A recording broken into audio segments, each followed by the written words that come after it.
Well, good morning. It is Friday, November 27th, and our morning devotion this day comes from Psalm 76, and it's titled, Israel's God, Judge of all the Earth.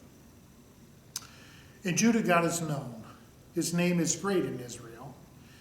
His abode has been established in Salem, his dwelling place in Zion.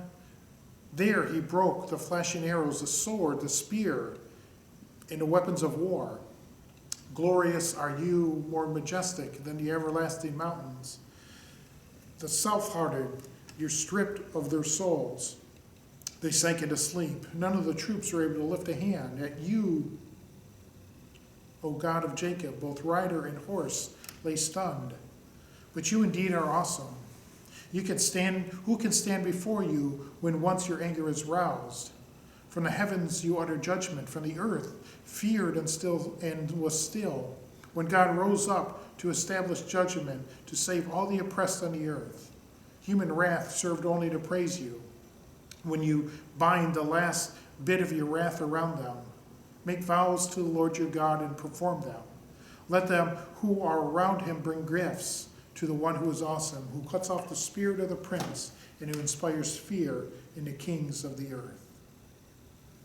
And so what we really have here is just the phrases at the end.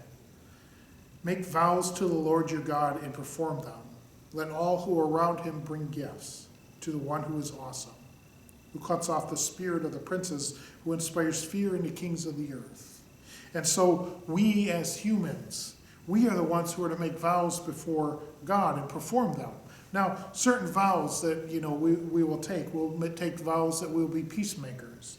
There will be ones who do love in this world, that we offer hope, that we express joy in our lives. Those are vows that we can take.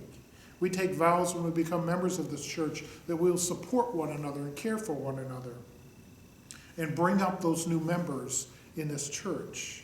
In our baptism vows, we take vows that we, as a congregation, that we will bring that child up or that person up in a Christian faith.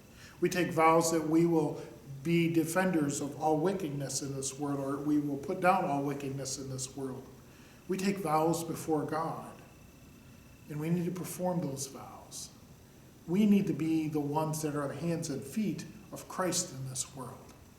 And let's face it, we need God in this world more than anything, with everything that's going on, not only in our country, but in the entire world.